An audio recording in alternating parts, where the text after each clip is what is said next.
All right, so we are here. We're going to do a full first round mock draft here with Cone, and we're going to kind of go back and forth between these picks. I'll go first just because that should align you with the Thunder at 12, and curious to see kind of your direction you go there, if you're going to go more project or win now. But kind of like, what's your kind of overall feeling about this draft? I know everyone's saying it's like a down year. Like, what's your kind of like opinion overall, and like maybe what you want to happen at 12 or just overall with this draft?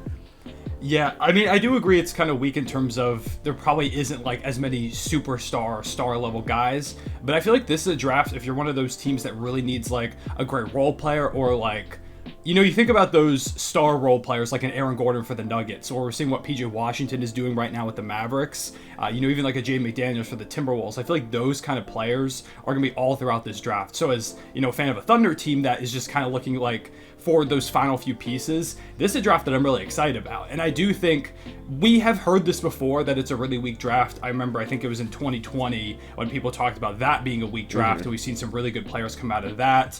You know, every draft has players that are weaker in certain areas, but I don't know. I feel like every time we hear that it's like an absolutely awful draft, it somehow finds a way to still produce really productive players. And I think at the top of the draft, there are a lot of good situations for some of those guys to land in, which is probably going to be key to it, you know, proving people wrong if this draft ends up doing so. Definitely. And yeah, like you mentioned, like role players too. I feel like it's a great draft to be in like the mid-teens. There's fantastic role players in this class that could help contenders or teams like trying to make a run in the playoffs next year. And yeah, like there's like, I remember like 2020, like you said, like you brought it up, there was like consensus top 3 guys with like Wiseman and LaMelo, but like nobody expected, or at least a lot of teams didn't expect, Desmond Bane or Maxey or Quickly, McDaniels, like these guys that went late in the draft. And I'm sure there's going to be somebody like close to that caliber in this draft. It's just finding out who it is and their fit that they go to. So for the number 1 overall pick, I'm going to stick with Alex Sarr going number 1. I actually think this is like a great environment for him to get drafted in. If I was making this pick, I would still go Alex Sarr number 1 if you plan on keeping Trae Young, because you could not ask for a better playmaker and facilitator for Sarr to develop next to. Still love the defense immediately, as Atlanta is trying to make the playoffs again in 2025 after not making it this year. So I think Sarr could help them out right away. There's a lot of big men on that team, but I don't think like Reese Shea could go. I mean, there's still a chance Reese Shea goes number 1, but I think for Atlanta, what I would do or predicting to do, I'm going to go Alex Sarr number 1. I don't know if that's, are you kind of Sarr number 1, or have you been Reese Shea number 1?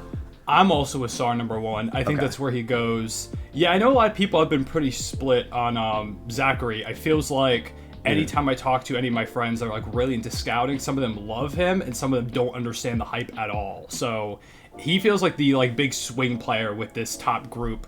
And that's where it gets tough with Washington at number 2, because, you know, they could go with him. They could go with any number of these guys. I've seen some people say Topic. You know, they do feel like they need that playmaker on this team alongside like a Bilal Coulibaly.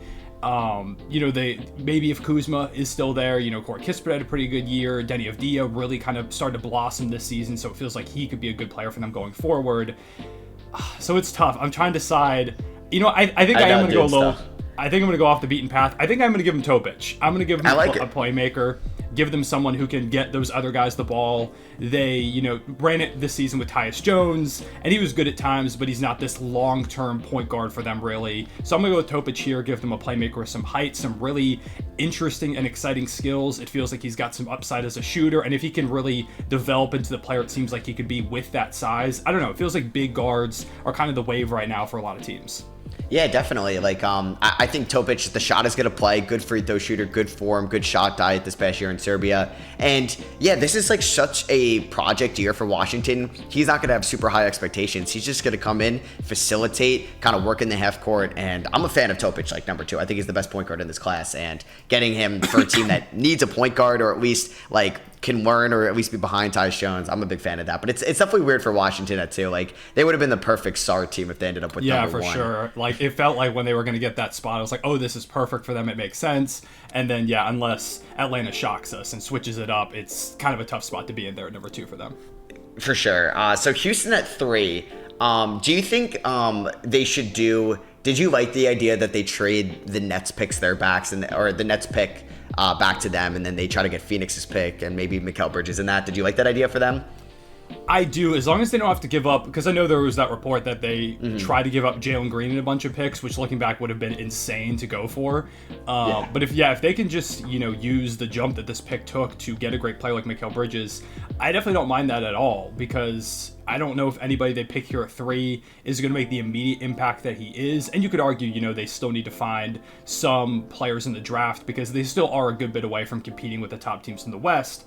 But I do think a player like Mikal can make a big difference. So I think they do end up trading this pick. I don't know if it is for the Mikal thing, although it feels like that makes the most sense. But I'm starting to feel like Houston is going to end up doing this pick. It just kind of makes sense from all the reports we've gotten about where they want to go for the next season. Yeah, and they're playing with house money here, 41-41 last year. They want to make at least the play-in tournament at the bare minimum next year. So house money, and even if the player they take here does not play well next year, this team could still make the playoffs. But I'm going to go with Reece Shea just based off value. I think if he doesn't go 2, I feel like he's got to go 3. It would be weird to see maybe fall outside the top 3.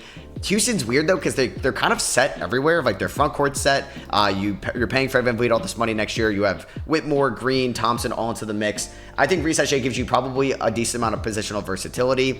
I'd probably expect them to go like Reed Shepherd if Reece Shea wasn't on the board. But for somebody that can hopefully develop into a half-court shot creator, someone that could play alongside Shane Gooner and Amen Thompson or even Jabari Smith Jr. long-term, and he could be a nice floor spacer. And just having another like lanky forward that can get into passing lanes and defend, I think Ime Udoka could definitely work with that at number 3. Yeah, and then we get to the Spurs at 4. They get to go ahead and grab someone. They probably would have loved him if he was still on the board. I'm sure they would have loved Topic. Really, any 3 of these guys I think make a lot of sense for the Spurs that have already gone. But now they get to 4 and it's kind of tough. I think they need someone who can pass. They need somebody to get Wemby the ball down low. So I think I'm going to go with Rob Dillingham. I'm going to give them him. It feels weird to let Reed Shepherd fall past this point because he feels like someone that could absolutely go in this top 4. But it's one of those drafts where there isn't that consensus, So I'm going to go with Rob Dillingham, dynamic shot creator. He feels like he's got those playmaking chops that could blossom next to Wemby. And finally, they just get an actual point guard for the future, which I think is something they desperately need. I know there have been rumors about them maybe bringing in a veteran point guard as well. And they could still do that and have Rob Dillingham come off the bench, 19 years old, let him develop. But he feels like a guy that could really thrive next to Wemby after a little while. Yeah, definitely. And I think just like having someone like Dillingham can operate in the half court, and so much attention is going to be on Wemby, and Dillingham is one of the better shooters in this class, so he's going to be able to come in right away, get his shots, and that's probably great for his development. And they are also in the boat where they got pick 8, so if they wanted to go more defensive guy, they can kind of split that down the middle. Detroit at 5, I have such a tough time predicting what Detroit's going to do, just because I feel like a lot of jobs are on the line this season. Would they go a project player? I kind of don't hate the idea if they traded down and got like adult to connect. Connect at 5 seems a little rich just because of the limited ceiling. Yeah. But because I like Castle, but I don't know if he wants to go to Detroit. There's been that rumor that he doesn't want to go to a team that has a point guard. Holland seems a little kind of repetitive with the Sword Thompson there. Both lack shooting. Reed is great. And I'm tempted to go Reed here. I know they have Ivy and Cade, but there's plenty of minutes to go around, and Ivy's been questionable shooting the ball. But it's kind of coming down between Buzelis and Shepherd for me at 5 for Detroit. I'm gonna actually stick with Buzelis. I think at 5. I think his shot will be okay. He was a good shooter in high school. The Ignite was kind of a mess last year. He's got a good size. He's gonna have to put on some weight and get a little bit more physical. But I think he gives you some good versatility and some decent options in the half court. He could play alongside Jalen Duren. He could play alongside Osor Thompson, but I think could work well with Cade Cunningham going forward. So I'm going to go Buzelis at 5, but I have no idea what Detroit is going to do right now. Yeah, and I mean, it's tough because they won 31 combined games these past 2 years and got back-to-back 5th overall picks. Brutal. So it's absolutely brutal. Pistons fan out there, if you're listening, I'm sorry. I apologize. As someone who watched a lineup of 1 point of Teo Maledon and Pokuševski go crazy, I promise eventually it gets better. It gets better. Yeah, dude. Same with me. Watching just the dog days of the Knicks of Noah Vonleh and Trey Burke and just thinking I'm getting Zion, KD, and Kyrie, and then none of that happens. I'll be okay. That graphic has to go in the basketball Smithsonian at one point. Rock bottom for sure. So I think at this point for the Hornets, I feel like if Reed Shepherd's here, they're going to go with him. He gives you a guy that you could put in the backcourt next to LaMelo. Trey Mann could maybe end up becoming that guy, and I would love to see that. Shout out to him, the Thunder legend. But I feel like you give the shooting of Reed Shepherd next to a guy like LaMelo the playmaking. I think it's just a match made in heaven there. You have to see what happens with the rest of the guys, because Mark Williams gonna be able to stay healthy. I think if you've got some worries, you could go with Donovan Clingan. It feels like he's falling a little bit here. I know he's been all up and down people's draft boards throughout this process. Some people saying at one point that, he could be in the conversation for number 1, and then other people saying that's crazy. I'm going to go with Reed Shepherd here. I think just the lights out shooting, impossible efficiency throughout college. You put him next to a playmaker in LaMelo Ball, as well as a guy like Brandon Miller who can create his own shot, can take some pressure off too. I think it's a great fit. Yeah, definitely. Just kind of be in the middle between those two. Good floor spacer. And then there's times where LaMelo's been kind of struggling to stay healthy, and he could play backup point guard in a pinch as well. So it gives him some good versatility. And I'm a fan of Shepherd because obviously his shooting floor is so high. He's probably the best shooter in this draft, or up there with Dillingham. 7 though, you mentioned it before. I'm going to go Donovan Clingan. Portland is a weird team right now because they kind of have good enough players to start for them, depending what they do with their veterans, to Aiden, Time Lord, Grant, and Brogdon.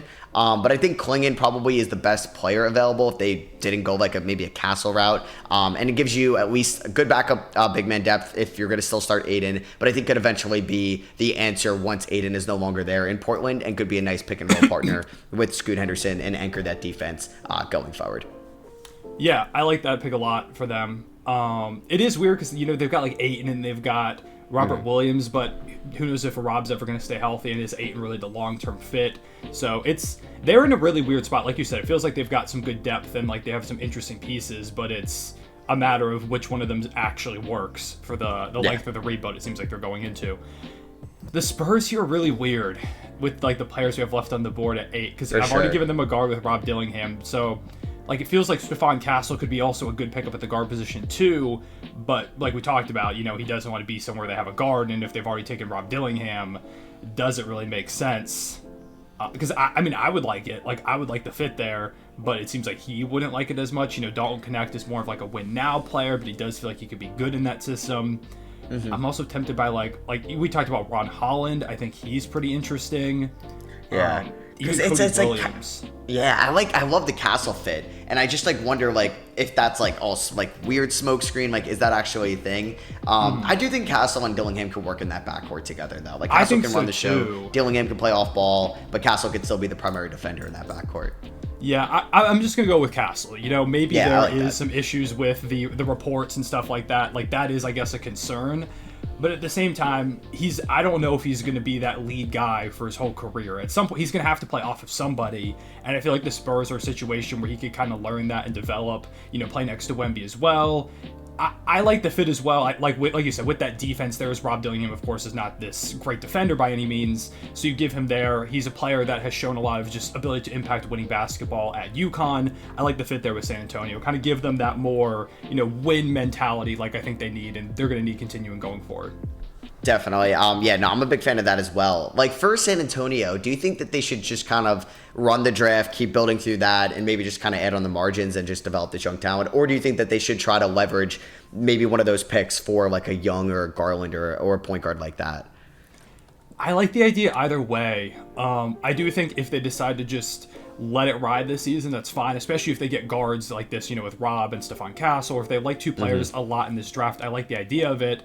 But at the same time, I wouldn't hate the idea of getting Wemby a win-now guard, especially if there is someone you can buy low on. If Darius Garland's value is really down after last season, I would be willing to take a swing because I think he's still really good and has a lot of potential in the tank, especially if you put him next to somebody like Wemby. I think he could really thrive there. So I think it's all just about the market. If there's a player you can get for relatively cheap without giving up everything, I would definitely consider it. But if it's they're going to ask for your whole future going forward, other than, of course, Wemby, then you're perfectly fine with still riding through the draft, because I think you give it a few years and you can still make that deal with Wemby just being able to wreck house along the way. So yeah.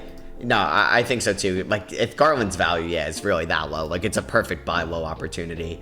So we got Memphis at 9. I know a popular thing would be Donovan Clingan. Still like the idea of them trading up for one, but I think they could use another wing in this draft, and there's 2 good options on the board for them right now, or even 3 if you consider Cody Williams. But I kind of like Dalton Connect. I mean, this Memphis team is going to be fully healthy next year. We're going to see kind of Marcus Smart fully into the system with John Moran and Bane and Triple J all being healthy next year, which is going to be so huge for them. Brandon Clark as well. Like, Memphis is a team, realistically, like, they were just the 2 seed last year. They could try to compete for a conference finals appearance next year, and Connect, 22 years old, one of the better shooters in this draft, can create his own shot off the dribble, can operate in that second unit as well, or even start for Memphis, and I think will actually hold his own defensively in the league. So I'm going to go probably a win-now player for the most win-now team in the top 10. Yeah, as a Thunder fan, someone who's going to have to compete with the Grizzlies next season, yeah. I hate this pick because I think Connect is a match made in heaven for the Grizzlies. You know, Clingan would be cool. I think they definitely would love if he fell or if they could trade up for a guy like that. But at the same time, like, Connect is maybe my other favorite fit for them in this draft. Just give them another knockdown shooter to play off John Morant, and it might be over. All right, now Utah. Utah's weird because I know we've gotten the reports that they kind of want to go for like a more win-now player, like that's something they're considering. So, I mean, maybe they trade this pick, but I do like the idea of, I think they do need to grab somebody at those wing spots. You know, Keontae George feels like he can be a guard of the future, but, you know, you don't want to go with like an Isaiah Collier at this point. You know, I feel like Cody Williams and Ron Holland probably make the most sense here out of anybody. Because, like, they've got wing guys, but it's, like, you know, nobody, like, set in stone. Because, of course, you know, they've got Lowry, who can either play the 3 or the 4. We'll see what happens with John Collins, Walker Kessler. I think they just need to go with, like, talent at this point. I think I'm going to go with... I'm between the top 2 guys on the Fanspo list, and Ron Holland and Cody Williams here. I think I am going to go with... Man. I'm going to go with Cody Williams. I'm going to give him Cody Williams. I feel like I know there were some concerns about him towards the end of the season, but I know he was dealing with an injury. And just overall, you know, he's got some interesting ball handling skills with his size, which is, you know, a good frame there. He feels like he could be a versatile defender. It feels like, you know, you've got that great score in Lauri Markkanen, and you give him a guy like Cody Williams, assuming you do make this pick and they don't trade it to try and win now more. I think Cody's got a lot of upside. I know a lot of Thunder fans want him to fall to us, and he might. But I think I'm going to go with him here just because they need to go with a player with upside. If I'm Utah, you got to take some type of swing because they're still pretty far away from competing unless they trade this pick. So I'm going to go with Cody, who I do think has a ton of potential.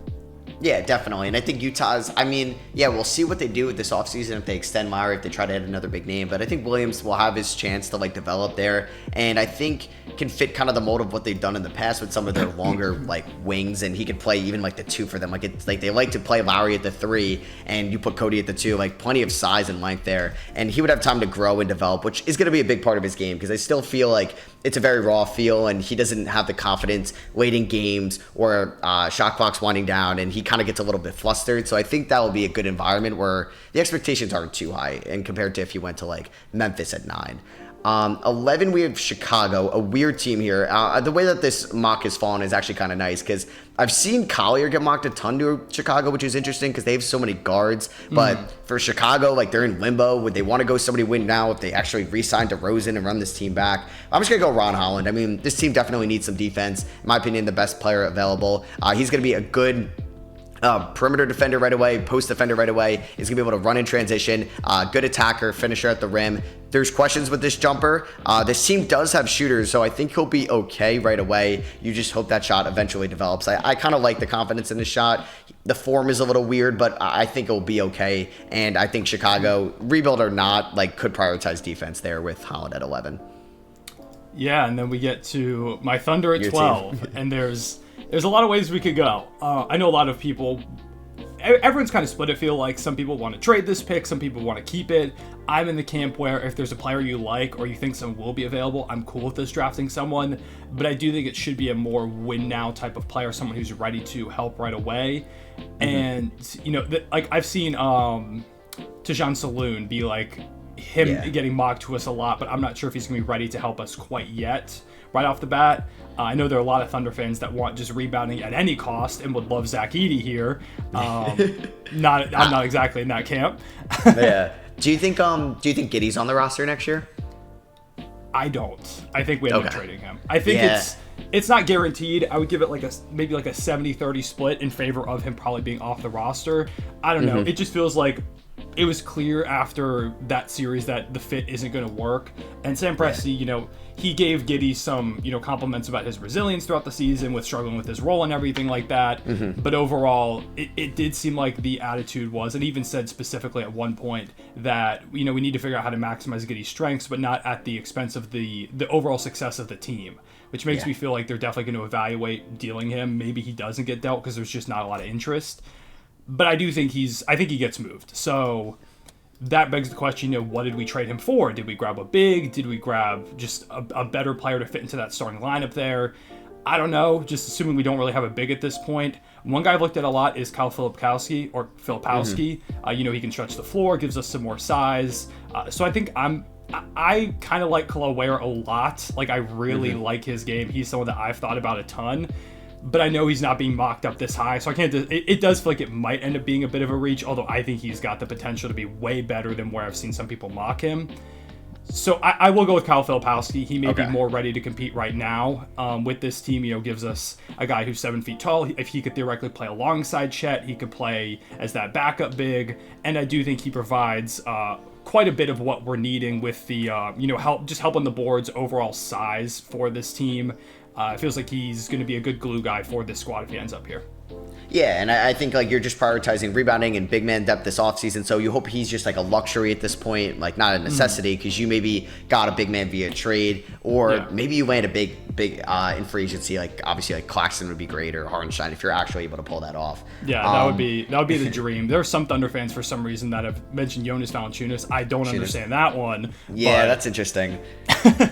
Because I worry about his like rebounding and his like athleticism. I feel like it's kind of limited, especially for like playoff moments. Like you're going up against athletic bigs like Lively and Gafford. I just don't know if Valanciunas would hold his own. Yeah, no. Like I said, there are some Thunder fans that they just think, oh, we have to get the best rebounder possible. Like the amount of people who want us to trade for Drummond at the deadline. I'm like, guys, the whole thing is, you know, having people who can space the floor, and I don't know if they watch Drummond mess up that lob with the Bulls towards the end of the season, but I don't think Torrey Craig would want anybody to pick up Drummond at this point. So no, not at all. So that gives me the Kings at 13. They're in a also kind of a weird situation because they're most likely going to lose Malik Monk this offseason because they only have his like early bird rights, not his full bird rights. So they can't give him like the max that some other teams can give him because they would be going over the cap. So you'd have to operate that they're probably going to lose Monk this offseason. So I'm kind of interested in adding another guard. I like Walter to come in right away because he gives them size. I think he could be a 3-and-D guy. Devin Carter's a popular name, and Jared McCain is definitely a popular pick here. Those are the three in between. I also do like Collier as a talent, even though like you have De'Aaron Fox, but like Davion Mitchell, Keon Ellis, like they provide good defense, but definitely lack some offense. And Collier could maybe even play alongside Fox if his shot is good enough. But I'm going to go Devin Carter. I think the Kings want to make the playoffs next year. He's probably the most NBA-ready guy out of all the guys that I talked about. Good rebounder, good shooter, and for once, I'm not going to mock Devin Carter to the Heat because I always seem to do that. Yeah, shout out to Devin Carter. We love players with the weirdest forms ever that somehow go in. For sure. We appreciate that. Definitely. And like I think like you look in the playoffs too, just like athletic guards or wings that are going to crash the boards, that are going to play defense, like they're valuable. Like at least for my Knicks in the playoffs, like they would not have been there without your Josh Harts and DiVincenzo's and McBrides and like those guys that are going to crash the offensive glass, that are going to die for loose balls. Like that's valuable when it comes to like playoff time for sure. Yeah. All right. Then we get to Portland's a weird one. I do think Tijan Saloon could make sense here, give them a guy with, you know, some pretty high upside. I'm also thinking about Jacoby Walter. He just feels like a player that would fit this team well, give them some perimeter scoring, physicality. You know, he's got good length as well. Feels like there's a lot of upside there as well. I think I am going to go Saloon, though. I want to give them a guy that can give, you know, maybe he can play in that front court. Maybe they draft their front court of the future here with him and Klingon as the guys going forward. So I'll just give them a guy with some size. Plus, you know, they've got a lot going on with that guard situation with Scoot and Simons and Shaden, you know, your 2 or your 3 going forward. So I'll give them another front court guy. It's both a player that has a ton of upside and someone who fills a spot of need. Yeah, and like he's got a ton of upside, like you said. Like back into that rookie contract is where he's going to fully develop and could spend time in the G League. Like that's not uncommon for guys like around these picks at all. So he's someone that could, I think, honestly, could play right away. There's going to be some growing pains, but for Portland, you're not really looking into 2025 or maybe even 6. You're looking long term. Yeah. So next up, we got the Miami Heat at 15. I think for them, there's two guys. I kind of like a couple guys here for them, actually. Basically, the first 5 guys here, I could all see becoming Miami Heat. So I'm going to go Collier. I just think, like, best player available. They're a team that has a decent amount of guards right now, at least, like, with Hero and Rozier and Robinson. But, like, none of them really convinced me that they could be the long-term point guard and initiator for this team. Like, Rozier's more of kind of like an off-ball shot creator. Same thing, or it's a little bit similar with Tyler Hero, especially people think he's better suited off the bench. What's his future on this team? So I'm going to go Collier, who played really well post-injury at USC this season. He's efficient. He can get to the foul line. He's strong. He's stocky on defense, and I think could actually contribute for the Heat right away next year. The good news for them is whoever they draft is going to become a stud, because that's just exactly what happens. So they can take anybody every year. Yeah. All right. For the Sixers, let's see. Obviously, they need someone who can kind of help them compete now. Give them a little bit of. I mean, they just have literally no one on the roster. It's Maxey. Bring him back with the restricted free agency. It's Embiid, and then all those other guys are free agents. So also, I realize their depth chart says Mike Scott and Paul Millsap on there. I know. I always wonder if it's like dead money or they're somehow paying them, because like or when you go to the Heat too, like Dwayne Wade's there. I don't know, honestly. It's funny. I was looking over at the depth chart and I was like, is that? Yeah, do I see Paul Millsap over there? I know. I'm like, what year is this from? I think one guy I've seen mocked there a lot that I think makes a lot of sense is Tristan da Silva. Mm-hmm. I think he makes a lot of sense for this team, gives them somebody who can come in and potentially start for them if they need it, if they don't love the pickups that they have, but can, very well come off the bench and produce right away. He can play pretty well off of Embiid as a knockdown spot-up shooter, some interesting defensive stuff going on there. He just feels like a good off-ball player that would really work well with how ball-dominant Embiid and Maxey are.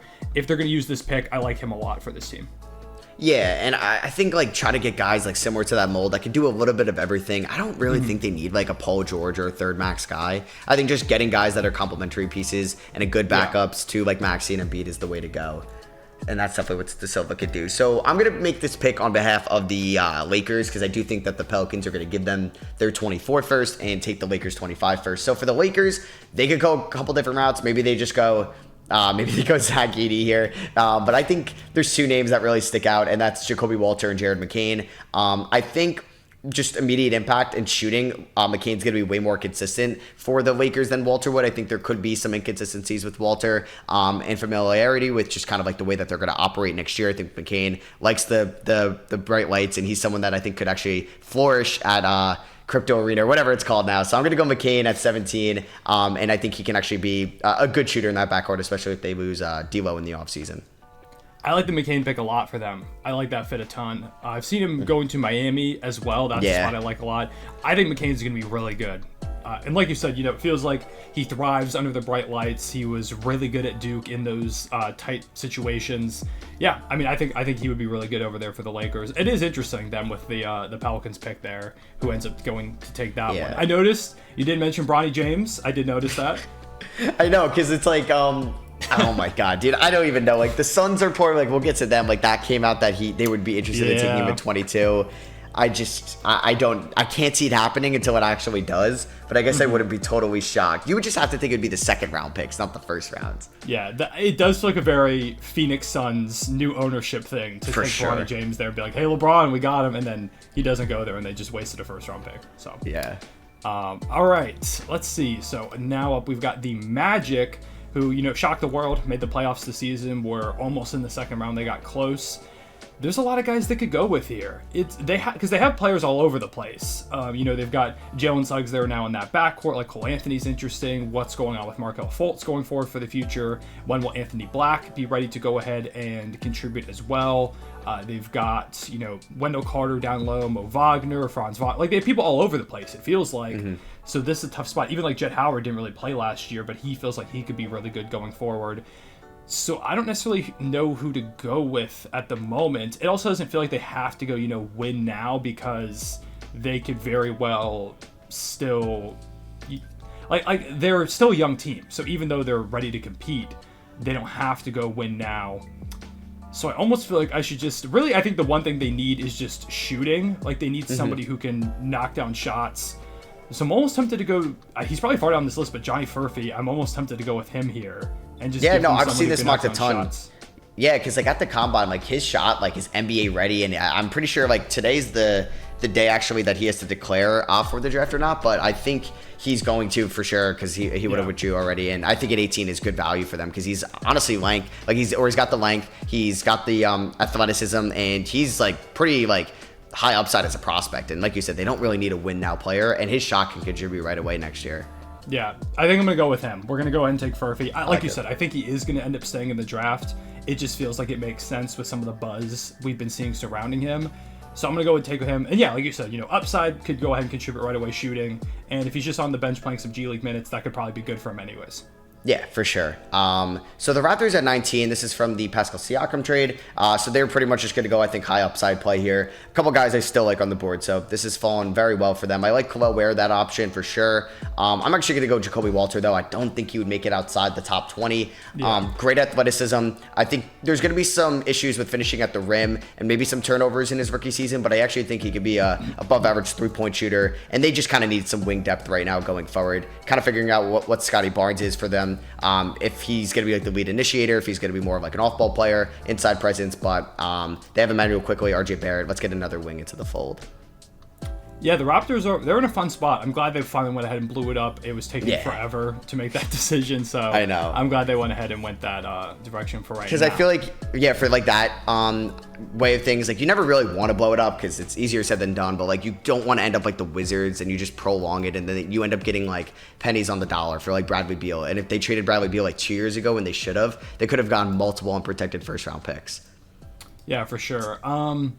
Okay, for Cleveland, we don't know who's going to be on this team next season. Is Donovan Mitchell still here? Is Darius Garland still here? It seems like one of them will be gone. Are they going to trade Jared Allen? The one thing I do think they need some help with the backup big. You can't have Tristan Thompson playing going to 2025 as a backup big and be successful. So there are a couple guys I'm thinking about. I'm thinking about Khalil Ware. Like I mentioned him earlier, I'm a big fan of his. I've become a really big fan as of late. And then, Yves Missi as well. He's right there like towards the top of the board too. Both of them feel like they could work really well off of either Garland or Mitchell, whoever is still there. They don't need them to do that much. I think I'll go... I think I'm going to go with Khalil Ware. I think I'm going to go with him here. Really interesting player there out of Indiana. He had a really good season for them this year. He can go out there and, give them a lot of athleticism. He's not going to have to be asked to do too much. He has shown an ability to, as well, just play well in the pick and roll. He's got good hands. I know there's some concerns, like scouting reports saying that they're worried about his effort and stuff like that going forward. So maybe that's a little bit of a concern, both the talent here at pick 20 with Cleveland, especially if you're considering trading Jared Allen, or even if you're not, you just need help in that front court as backup bigs. Again, Tristan Thompson was getting minutes for them in 2024. I think it makes sense to go with a guy here like him. Yeah, and like one of the best athletes in this class, can space the floor, rim protect, and yeah, just a breath of fresh air just off that bench, instead of having Tristan Thompson. I do wonder what they're going to end up doing this offseason. You're probably in the boat that if they were to make a big move and it's keeping Mitchell, they should probably trade Allen over Garland. Yeah. Yes, because actually, would you want Allen in OKC? He is an interesting player. It depends if we have the vision of, do we want to move Chet to the 4 and have Allen play the 5? I'm of the belief that Chet is best suited as a 5, but I do think if Allen is able to, if we're going to have a 5 next to Chet, it has to be someone who's a high-level rim protector to, provide a lot of the value that Chet does, and Allen obviously does that. He's not that much of a floor spacer, which I worry about a little bit. So I'm kind of torn. If we make the deal, I'm going to be cool with it because he's really, really good. But I do think it's something that it's really interesting. A lot of Thunder fans have debated whether or not we should go out there and grab a 5 to start or find someone who could be a backup, say like Claxton, for example, that could theoretically play next to Chet too if we need him to, but isn't a necessity. Yeah. Okay. Yeah, that makes sense too because probably Chet's best optimized with like someone that could still space the floor and athletic at the 4, but he's going to be better suited at the 5. Pelicans at 21. Some good options here for sure. They're a team that's going to have a big decision to make this offseason with Brandon Ingram. McCollum's getting up there in age. Valanciunas is a free agent. Man, the Edey pick here is interesting. I just never know where I'm going to mock Edey because I don't know where he's going to go. It's really a polarizing prospect. I like Tyler Smith because he can space the floor and he can kind of play a couple different positions. I honestly wouldn't be opposed to like Tyler Kolek here. But I think I'm going to go like predicting what's going to happen. I can't see them investing in Edey because I don't know if he's athletic enough to play next to Zion and keep up with him. So I'm going to go Yves Missi, who projects to be like your typical rim runner as a center. Not going to be able to space the floor. Could develop it, but I don't think it's going to come along. But someone that's athletic enough that can match like Zion's athleticism at the floor, and that is not going to slow him down at all. Yeah, I mean, I like that pick a lot. Like you said, with Valanciunas potentially being on the way out, or maybe they're looking for a different starting center. Maybe they were the fit for Jared Allen. You're just giving them more depth there in the backup front court because they definitely needed that athleticism. You know, when they went up against us, Valanciunas wasn't able to stay on the court consistently despite his scoring because just couldn't keep up with the speed we were playing at. And then with the Suns, is this the Bronny James pick? Do I scroll all the way down? I don't even know where he's ranked. I don't even know where he's at on this list. I won't go with him here, even though it would be hilarious if they went with Bronny James here. And I think Bronny is going to be a good player. I think some people he's at 98. 98. I think people are too down on Bronny because, you know, the LeBron ties and all of this drama surrounding, you know, would LeBron leave to go play with Bronny? I do think he's going to be a good player, but the Suns should absolutely not pick him here at 22. I think that's insane. They're probably upset that Yves Missi just went off the board because I do think they would like him as like a backup big. The question is, do they go with Edey here to just give them another big man there, you know, play off the bench behind Yusuf Nurkic? Won't even love is the fit there at the center anyways. The Suns are in a very weird spot. You know what? It feels like a Suns pick. I'll go Zach Edey here. I kind of like, you know what? I kind of like it because at least for Edey and like the Suns, you can surround them with all shooters, and so it's not going to clog the paint. Like if you went to like New Orleans, him and Zion can't really space the floor together, so at least you have that. And yeah, I do feel like it's a Suns pick to go with Edey. Yeah, all right. I am one of the people that like because of all the Edey hate, I've become an Edey believer. Not crazy or anything like that, but I've joined the opposite side of the war on Edey. So hopefully he does turn into something in the league. I know. I think like the absolute minimum, I think it's the Wizards' next pick is like 26. He should not go past that pick whatsoever. But what's like the highest that Edey can go? You hear his name that you're gonna be like, wow, that is very high. Do you think like Memphis at 9? Like that'd be crazy. If he went up there, I would be like, oh, whoa, that's wild. I think if he goes like top 10, I'd be shocked. Yeah. It wouldn't surprise me if he goes like the last pick of the ladder, you know, anywhere from like that. Starting at like 15, I could really see it being, you know, increasingly possible depending on what team it is. But yeah, if he goes top 10, it's going to be like the most polarizing pick of the night. Really, wherever he goes, I feel like, unless it's, you know, down into the 20s where it's like, okay, it's understandable at that point. Yeah, for sure. And at least for Portland, if they went like him at 14, it's their second first round pick, so it's not like the worst thing in the world. Yeah, that's true. So we got Milwaukee at 23. Obviously, a disappointing first round exit. They had their injuries. They need to get just younger. They need to get more athletic, I think, on the perimeter as well. I like the idea of Tyler Smith as a prospect more than some of these other guys around him, but I'm going to go, I think because he's still on the board, I'm going to go Kevin McCullough. He could be just a nice shot creator, athletic defender, and can come in and be a contributor to Milwaukee that's trying to win a championship next year. Played well this year at Kansas, came over from Tech a couple years ago, and I think he can do a little bit of everything also. And I think he'd also play make and can maybe kind of run the second unit at times when Dame isn't on the floor. Yeah, and now, I mean, we're here with your Knicks. Do you want to go ahead and make this pick? They actually got back-to-back, so I set forgot me they up had at back-to-back 25. picks. Oh, yeah, let me see. Okay, so I think this is a great spot to take Bronny James, or Caleb Love, I think would go great here, actually. Oh, yeah, set me up spot. Great. Yeah, I was going to say, I know you're probably a big Caleb Love fan. Okay, let's see. So for the Knicks at 24, this is another tough spot, because, yeah, y'all have 2 picks. I mean, do you think you end up using both of these picks with how it's seemingly how ready y'all are to go ahead and try and compete next season for a championship? Yeah, I doubt it. The Knicks have traded the picks like over the years. Like you remember, like it was the Zhang pick, right? That the Knicks traded out of with you guys. So like they're no stranger to doing that. It seems like they just want to keep delaying picks, even though they have terrible protections on them, just to try to throw them in a trade later on if they ever end up doing that. So if I had to bet they move one of these, I would have liked to. Honestly, I think this is the role player draft, so I think they can actually draft some really good complementary pieces either next year or down the line. But if I had to bet, I think they trade at least one of them. Yeah. Okay, that's what I was figuring, is that they would probably trade at least one of these. I don't think they're going to take 2 players in this draft. But yeah, I mean, like Tyler Smith, again, a very interesting prospect, but I don't know if I love the fit here for him necessarily. Yeah, it feels like a bit more raw than a lot of these other players surrounding him. When obviously, again, y'all are trying to compete. Although it's never a bad thing to just have some talent developing in the background, and especially for a player who I do think has a ton of potential. It's interesting.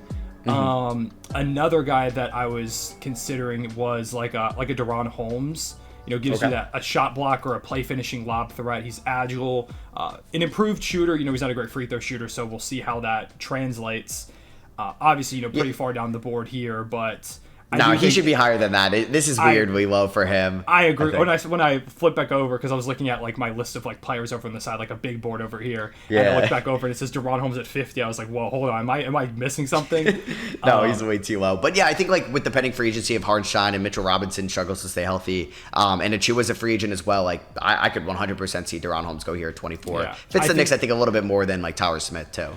Yeah, I think I am going to go with Deron Holmes here. I do like the idea of just having that insurance in case, you lose a Hartenstein and, again, if Achiuwa ends up walking somewhere else, just gives you more athleticism in that front court. Another guy who I feel like could play really good off of, Brunson and the rest of those guys in the backcourt. Yeah, for sure. Good rebounder. Can even space the floor a little bit, which would be nice to see. So the Knicks at 25. We went big man there, which gives me a couple options. I'm not going to go like Smith or Klintman. I think there's 4 guys that I would love here. I still am a big fan of Keyshawn George or Bub Carrington, Tyler Kolek, and Jalen Tyson, those 4 specifically. I've been a big advocate for them drafting Tyler Kolek because in the non-Brunson minutes, they really struggle with like a lead initiator, someone that's not going to turn the ball over and can kind of slow it down. Miles McBride, good spot-up shooter. He's a dog defensively, but he, I think, is still years away from ever being a good playmaker off the bench, or at least someone that can run that second unit when Brunson isn't there. So I'm going to get one of the more NBA-ready prospects here, Tyler Kolek to the Knicks. Good facilitator, good shooter, plays hard on defense, and is a smart player overall. So I'm going to go Kolek at 25. Yeah, I like that pick a lot for y'all. Especially, getting that kind of big guard tandem there at the picks. If you end up taking them, I like that a lot. Yeah. And then we get to the Wizards, where now we gotta figure what we do with them, because not a lot of the bigs have recently went off the board. Edie's gone, Deron Holmes is now gone. Misi's no longer here, so it gets a little bit thinner at this point with the big man position, which is probably where they would like to go. I'm almost tempted at this point to just go with Tyler Smith because of the upside that's there, and it's a team that's not really looking to compete now. They do have guys kind of theoretically at that wing position with, Denny Avdija as well as Bilal Coulibaly. But I almost feel like they have to take a swing here when you get to this point in the draft with a really interesting athleticism and size. He shot well this season. We'll see if that continues. He's a really raw player, but I think this is a team that can definitely afford to take that swing. So I'll go with Tyler Smith. Yeah, I think so for sure. And he can play a couple different positions. Good floor spacer. One of the better jumpers out of any big man in this class. And I think that would actually be a good position for him to just develop his game and kind of work on his defensive ability there. Because they're like next year, like the Wizards aren't trying to compete. They're going to expect to end up with another top 5-ish pick in the draft. So they're going for Cooper Flag. Yeah, basically. So Minnesota at 27. This is going to be an easy pick for me to make. I'm going to go with Bub Carrington, Carlton Carrington from Pittsburgh. One of the younger players in this draft.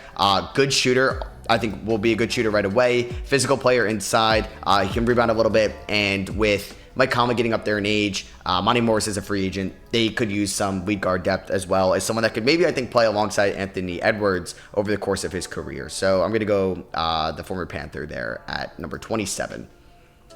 Yeah, I like that pick a lot for them. Definitely need to figure out that guard position. Just like you said, pick up a little bit of depth there. Yeah. For the Nuggets, very weird spot. Second round exit.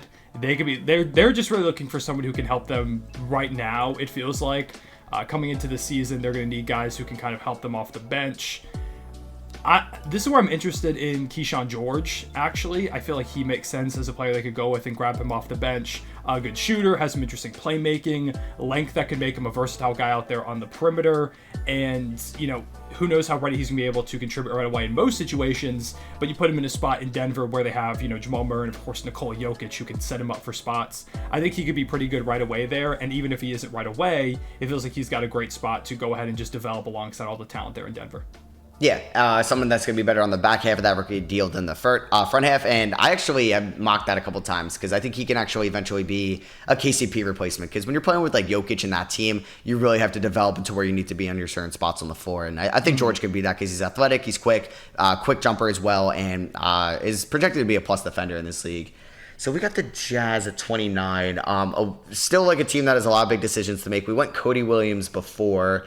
They moved on from Olynyk. We'll see what happens with Collins. Like they could also be in the market for a big man. Don't love any options here. If it's like Ethan Almanza, if it's like Ulrich Chomsky. I'm gonna go. It's between Jalen Tyson, maybe Bobby Klintman, Ryan Dunn if they want to get some defense in there. I'm going to actually... Oh, man, I like Cam Christie, who actually I think is staying in the draft now. I'm going to go... Who do I want to go here? I think I'm going to go Tyson. I think Tyson's NBA ready. He can help the Jazz try to make the playoffs next year, or at least the play-in tournament is what they're trying to do. Can give them some insurance behind Jordan Clarkson. He could be a physical guy inside. He's going to play hard on defense. He's strong, and I think he's more NBA ready than taking a chance on like a Klintman or one of these younger prospects around him.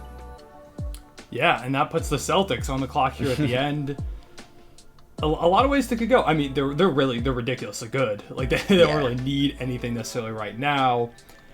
I think I'm going to go ahead and give them Ryan Dunn. I'm going to go with one of my guys at UVA. Obviously, the offense is a massive question mark. As a Thunder fan, almost feels like it could be a Roberson 2.0 coming into the league. But the defense is ridiculous. He's maybe the best defender in this entire class. He is electric on that end. And they've got some guys who can score off the bench with a Peyton Pritchard, a Sam Hauser, Al Horford going back to the bench when KP returns. Just gives them a little bit of a defensive punch there. You build, I guess, a little bit of a UVA connection with him and Hauser coming off the bench. And you don't need him to contribute right away. You can kind of just bank on that defensive upside, hope he develops a jumper, and if he does, this could be a huge steal for them at 30. Yeah, super low risk taking him at 30. And that team just has so many good defenders, and you're just adding it into the fold there. So that is our full first round mock draft. Out of all these picks we made, do you have like a fit that you really like that we made here? I really liked your connect to Memphis pick. Okay. Like I said, that's one of my favorite in the draft. I think he would be excellent in that role, playing off of John Morant, Desmond Bane. The wing position does feel a little weak for them at the moment. They've got to get more solidified guys there. It feels like Connect fits that perfectly. They probably should still grab up some big men depth in free agency, but picking him up here in the draft, I think that's an incredible fit right there. Yeah, because they've gone like with your like Zaire Williams and like David Roddy and Moravia. I think a couple more project plays. I think Connect like gives you a sure thing for a team trying to win next year. For you, I really like the Kaloa to Cleveland pick. Like just getting more athleticism off the bench, Jared Allen or not, like they need a third big man that's gonna help them next year and bring a little bit more life to them in the playoffs. So I'm a big fan of that pick as well. Yeah, so I also like the real quick. I also really like the Jared McCain to the Lakers pick over there as well. I think that was a really good one. And I don't know. I feel like with the more I'm looking at the Spurs, I really like the idea of the Stephon Castle, Rob Dillingham backcourt. I hope there isn't this, like we talked about him saying that he doesn't want to go somewhere there's a lead guard. I really hope that doesn't come into play too much because there are so many fits I love for Stephon Castle throughout that like top 10 that has a lead guard, and it might mess everything up. Like I think he would be good if you send him to Memphis. I think he would be good over there in Charlotte as well, playing off of LaMelo Ball as a defender. I don't know. He's one of my favorite players in this draft. I just hope it doesn't mess up a good situation for him potentially, like it could be in San Antonio. Yeah, I think so too. Like that report came out with like Evan Mobley and how like he didn't want to go to Cleveland, and then he learned to really like it there. So I think this is like maybe a normal thing that we see throughout workouts and stuff. And this would be, I think, a great position for him to develop, playing with Wemby in a team like trying to win, honestly, sooner than we thought. So yeah, that is going to be it for us. Hope you guys did enjoy. You can check out Cohen's stuff in the description below. And thank you again, man, for hopping on. Appreciate that. Appreciate it, man. Appreciate you hitting me up. I know we did this last year. I meant to look back at it to see how we did at that mock draft, but if I remember right, I think we did a good job. I think, you never know with the draft, but yeah, man, a lot of fun. Been enjoying getting into this draft class. It's fun because, with people saying it's the weaker class and everything being up in the air, it just makes things a lot more interesting, trying to figure out which guys land at certain spots, who's a good fit. So I'm really excited for this class, man. I think it's going to end up being better than people expect. Yeah, definitely. I agree. You're going to really have to hit on like you're picking the teens or the 20s. And who knows, we may actually see the best player in this class be in the late first, early second, which makes it really exciting to talk about. So yeah, I hope you guys did enjoy. Let us know what you guys think about these picks in the comments of your favorite team. Do you agree with it? Do you disagree with it? Let us know down below, and we'll catch you on the next one. Peace.